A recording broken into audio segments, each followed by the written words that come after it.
welcome to 1923 Main Street. Home of the Daddy-Daughter Disney Travel Podcast. We are your hosts. I am Mike Bello-Braddock. And I'm Amelia Bello-Braddock. And our topic today is the perfect Disney day. The perfect Disney day. So let me ask you, wait a minute. I think we always have to have these little disclaimers now, giving everything that's going on with the parks. So we're going to discuss a perfect Disney day in a somewhat normal Walt Disney World environment. Normal capacity. Not in a summer 2020 type of environment. Yes. Where it's a little bit more challenging to have a perfect Disney day. So just want to throw that out up front. Yeah.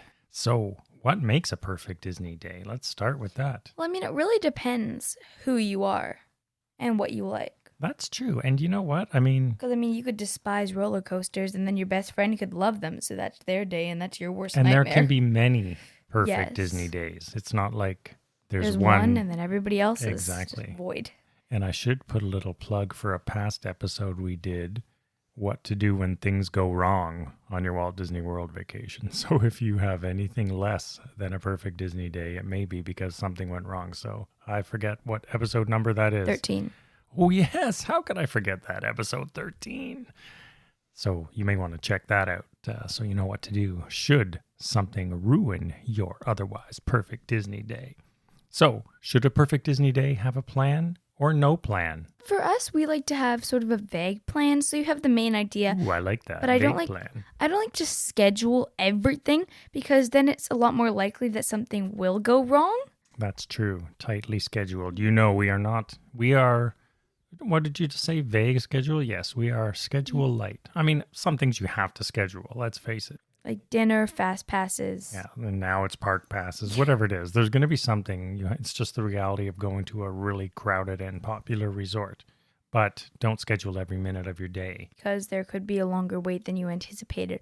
Or then it's most likely to get ruined and then you're not going to enjoy your day. So then instead of having the ideal day, then you're going to have the nightmare day. Yeah, and we don't want that. That could be another episode. It's sort of related to episode 13. But I guess we could say plan or no plan or vague plan. Yeah. I think a perfect Disney day, to some degree, would be everything goes as planned or unplanned. Yeah. You can have a wide open day with no plan and just see what you feel like doing. You could have no plan, but things could still go wrong. Nobody wants their ride to break down or something to go wrong with the food. So. And then things like magical moments, which we sometimes share ours on this show, can make a regular day into a perfect day or an average Disney day into a really good Disney day if you get a great magical moment. A little lift. Like one time, remember on our 99th trip, we were at the Halloween party and I made, because it was my 99th vacation. Oh, yeah. So I made these LA Kings jerseys, but like exact authentic replicas of the old Los Angeles Kings. Yeah. But I put Magic Kingdom instead of LA Kings, and I had 99 because I'm Canadian, and Wayne Gretzky was 99, and it was my 99th. But anyway, we were coming back from the party, and then Amelia had a matching shirt with her number, and Erin had one with her number. So we were like the hockey team of Magic Kingdom. But when we came back, one of the cast members at, where are we staying? Saratoga. Yeah. That time said, asked the story about the shirts. And then out of nowhere, they gave a little free cupcake with happy 99th visit on it. So just little things like that can really make a great day into a really, really extra great day. Just little magical moments like that. So that was fun. So why don't we talk about, we have listeners who are new to Disney travel and some who are like us, big experienced Disney travelers. So let's break a day down into morning, sort of midday, afternoon, and then evening. So, and it's different for everyone, but there are certain aspects that everyone wants. Yeah, in a day. And we can share ours, and that may inspire somebody else to say, "Hey, I haven't thought of that. Let's try that." So, let me take it this way with you. Let's talk. It's now you, and then I'll do mine. For you, just think of your Walt Disney World vacation, wherever you're staying, or maybe that's part of it. What does a morning look like for you? And you can have options on a perfect Disney day. Morning for me is to get up not super early, but then also not super late. So what time would that be? Talking about vague. Like maybe around 7? Well, that's pretty early. Yeah, well, for me, that's early. For some people, that's like, why are you sleeping in? But, maybe around 7. And then on a perfect day, I'd like to have some sort of character dining or such. Pretty much just Mickey waffles. What else is part of your morning? That's my morning. Oh, yeah, Mickey waffles. That's a big way to start. Actually, that's a good way to start the perfect Disney day. I didn't even think of that, but that's your thing. Do you want me to tell you some of my morning? Sure, I'm not done yet. So I'm just gonna finish. Go ahead. Morning, and then also the weather has something to do with it. If it's rainy and groggy, you're not going to have a good day. Or if it's hot and humid, you're not going to have a good day because then you have to put your hair up, and then it's just you want to have the perfect weather, like 80 or like 85. So warm but not sweaty warm? Yeah, exactly. What else do you like to do in the morning? Let's say you're not going to a park. Not going to a park? You just ruined my day, Daddy. Okay, so your perfect Disney day ruined my day. Includes a morning park visit. Yes. Is that what you're saying? Okay. I like to do parks in the morning because it gets hotter as the day goes on. And more crowded. That's true. So my Disney day is not having 50,000 million gajillion people there. Okay, that's good. That counts. And then I don't like to take a bus. So my ideal day would be taking the monorail or a boat because then you get stressed with the buses because they never come on time. Or an Uber or a Lyft then. Yeah. So, sometimes you have to take a bus depending on where you're going, and that's when we can revert to Uber or Lyft. Exactly. So that's not my ideal. My ideal day is taking like an Uber or Lyft, first of all, because... Well, usually we'll go to the bus stop if we have to. Like, let's say Animal Kingdom, you pretty much have to take a bus from the Resort Loop monorail or Resort Loop hotels. And so we'll go to the bus stop wherever we are. And if we just missed one or it says a long time or there's a huge crowd, then we'll probably call a ride. Yeah. But we'll take a bus if it's there. Yeah, but then if it's not there, then you get a nice luxurious Uber and then you don't have to walk all the way through the parking lot. So that's also a plus. So let me say this. Transportation. This is your point. It's a big part. It is a big part. It can have an impact on a perfect Disney day. Yeah, if you're going, either way. Yeah, like if you're going to a dinner reservation and then transportation takes like an hour, well, that's quite a damper now, isn't it? In fact, I do remember, because it's so rare, one day, not too long ago, saying, oh man, the buses were there all day. We got the bus right away, which is super rare. Yeah. Never, ever. But that made a good day even better, right? Because suddenly everything was clicking for us, and it rarely does, where buses are concerned at least, more often than anything else. Transportation can make or break your day. It certainly can. So we've talked about that in the past. Be sure you plan. Leave contingencies when transportation has an impact, especially on things with timed reservations.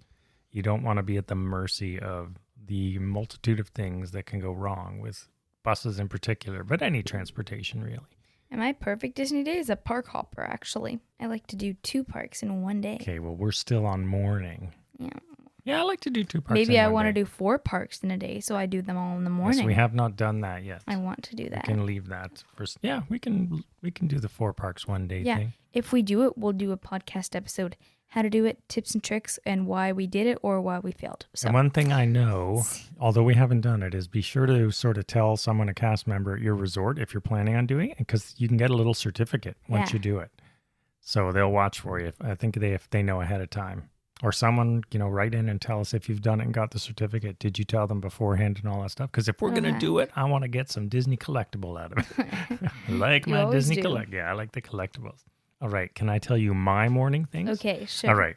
You know me. Mine's far more interesting, but go ahead. Oh, mine's just mine. I love getting up. You know me, super early. Oh, yeah. Even before sunrise, no matter where we're staying, to take. Oh, that's true. To take photos. Yeah. It's my photo time. We've talked about this in past episodes. So sometimes I'll come with you. Yeah. And one time you left me a note because I didn't wake you up. For all the people who want to scroll back on Twitter. Yeah, I did post that note. It's on Twitter. It was a classic, Amelia. But yeah, I like to get up early before sunrise and walk around wherever I am, resort, and take photos because the morning light is awesome. There's basically nobody around, a few runners, some cast members. It's quiet. I love quiet mornings. And even when we go to the parks. Yeah, actually, if you're an Instagram person, I do recommend that because there's beautiful lighting at sunrise. You get great. So that, for me, a morning on a perfect Disney day is that. Coffee. Disney coffee, whether it's in the room or grabbing one at the resort. Yeah. Whether it's a Starbucks or a Joffrey's, little plug for you, Joffrey's, for which we're getting nothing, but we but we like our Joffrey's, so we'll give them a plug. Yeah, and then a park. I do like parks in the morning. Yeah. I have that down. It was crowded, and then you race to the rides. Yeah. So My favorite was when I was little.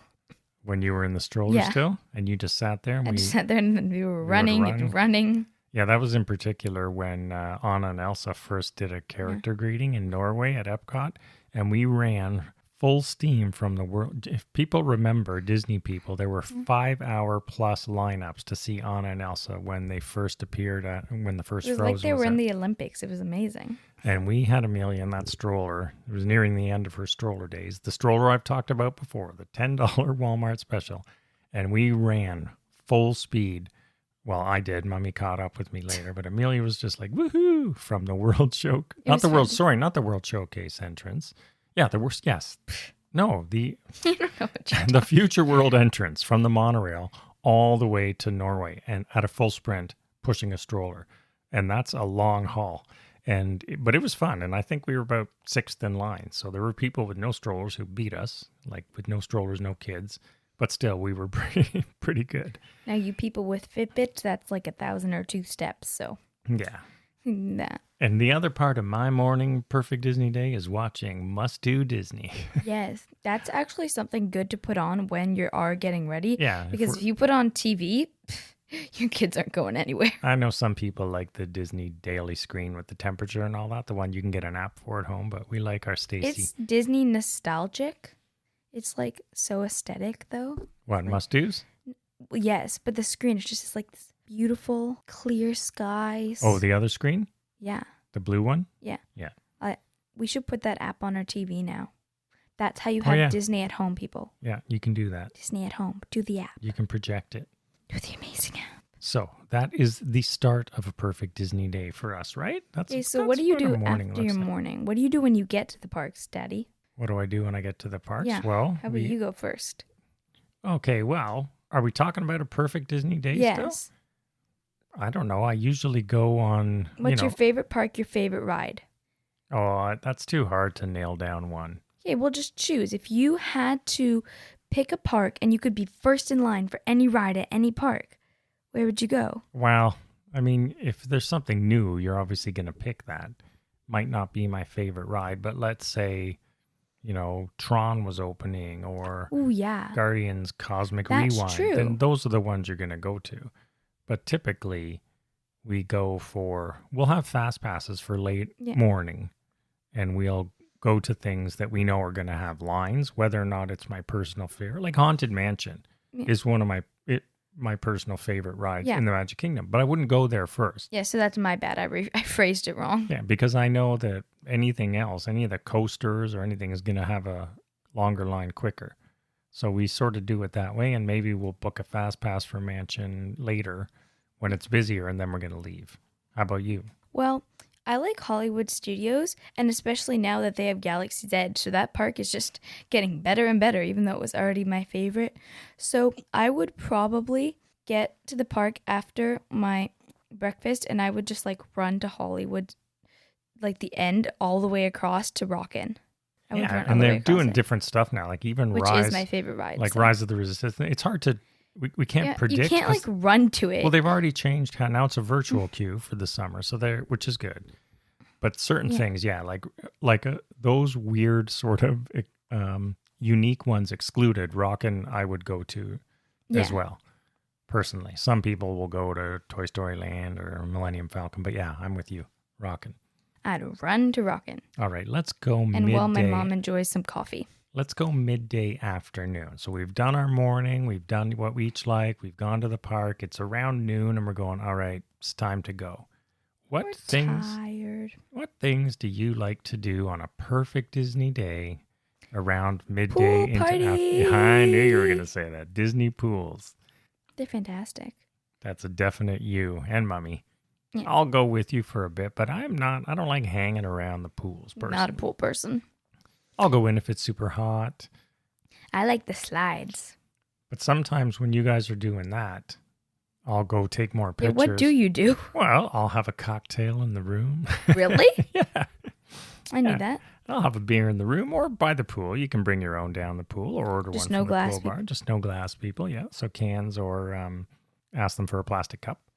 But there's Actually, I do enjoy the pool bars. Their drinks are pretty good. Yeah. Like at the Grand Floridian, I had a mock pina colada, and it was really good. And you can get snacks there too. Yeah. So I highly recommend that, especially if you have kids. You need that break midday, and a pool's a great spot to do it. But there's other things I like to do. We don't do it all the time, but on a perfect Disney day, renting sea racers. Oh my gosh, it's so fun, especially if it's one of those really hot days. Yeah, the mini speedboats, for those Yeah. of you who don't know, they're called sea racers. And then the water like sprays you. It just left a few droplets, which really cools you down, but you don't get soaked. Yeah, and those things have been around since the 70s when I was a kid, so I love those Or little if you boats. want to, you can purposefully soak your friends or family. You got to be careful because the patrol boats are watching. Well, yeah, but what about when you're getting into the boat and you just accidentally kick some water onto your family member? It's hard. Then the cast members on the dock. I wouldn't fool around with those.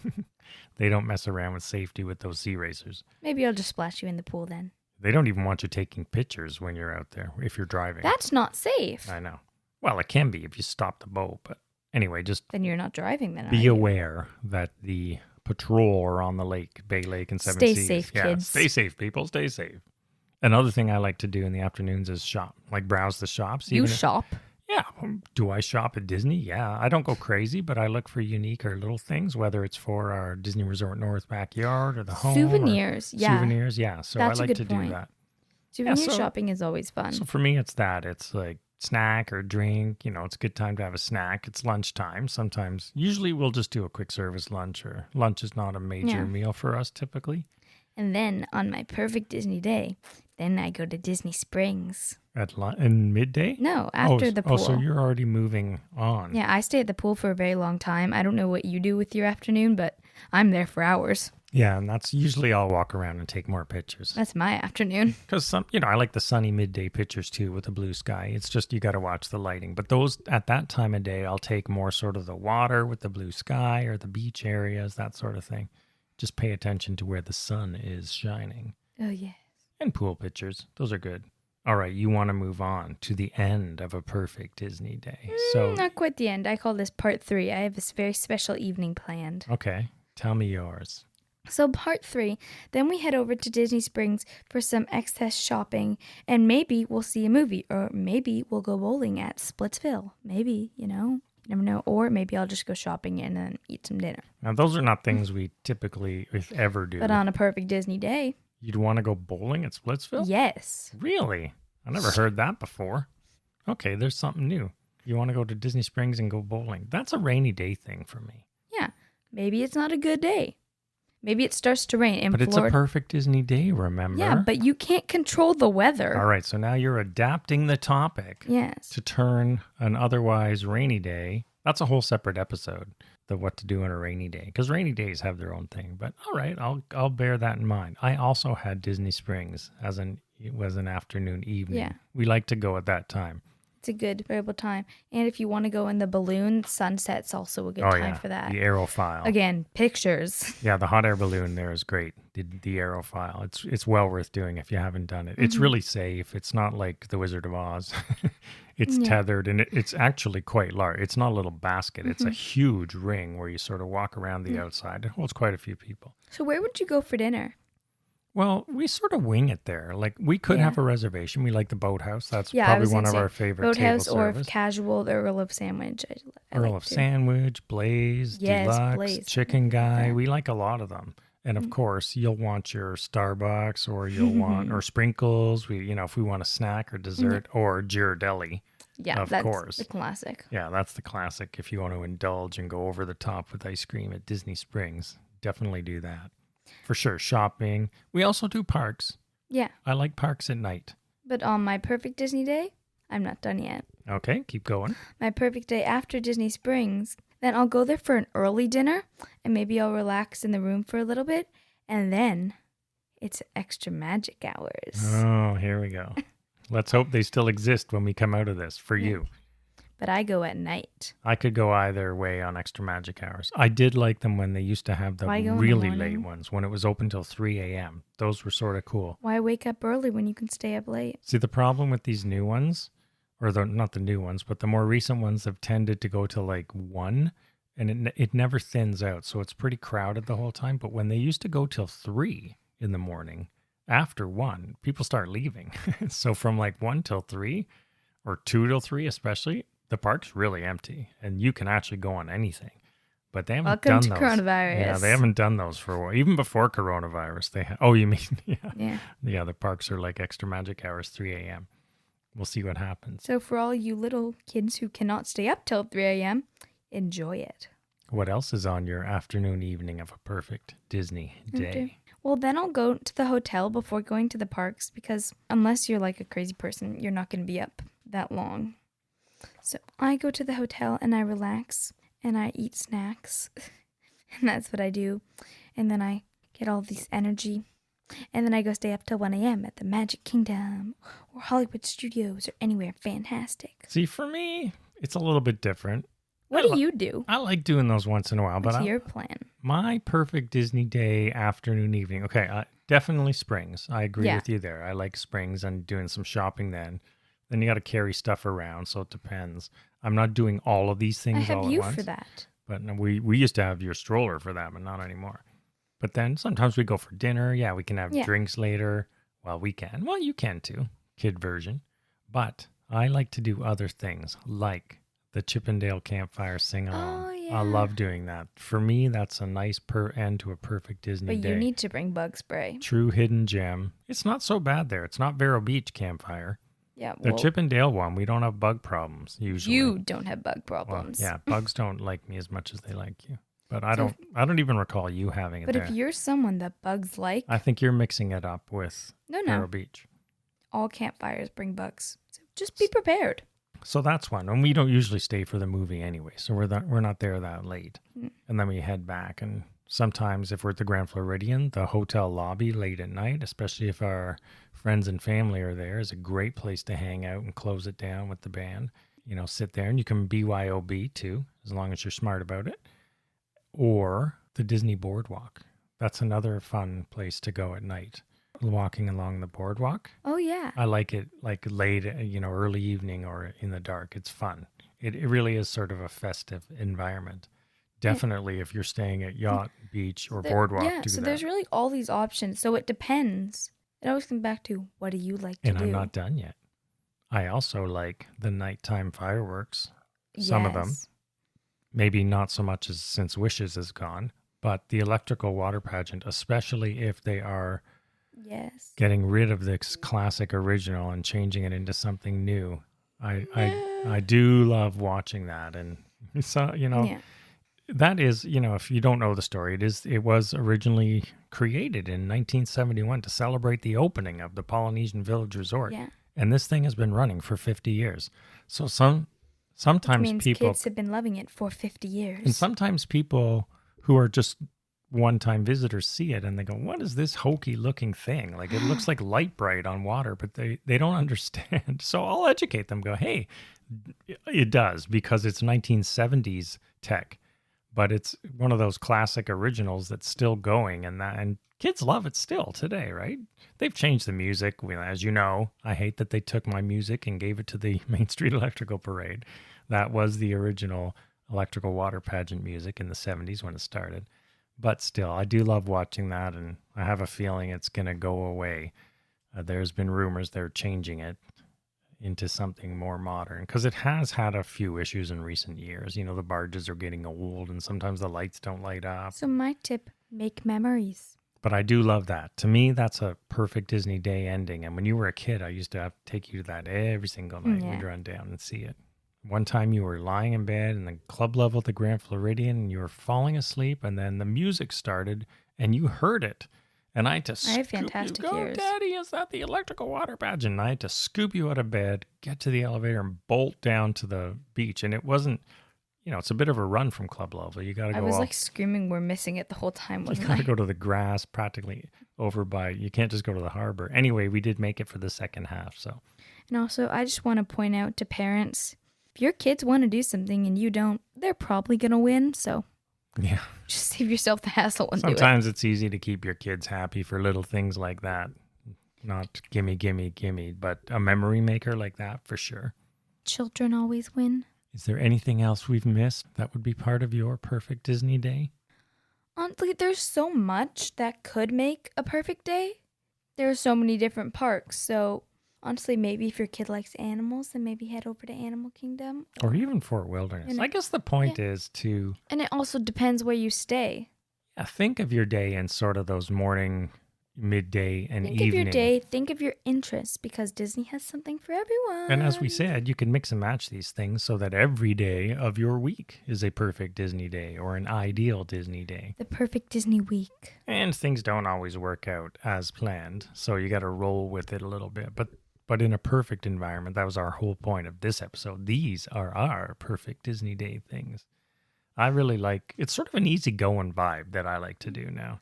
I don't like to be rush there. Sometimes you're forced to do one or two things, but generally...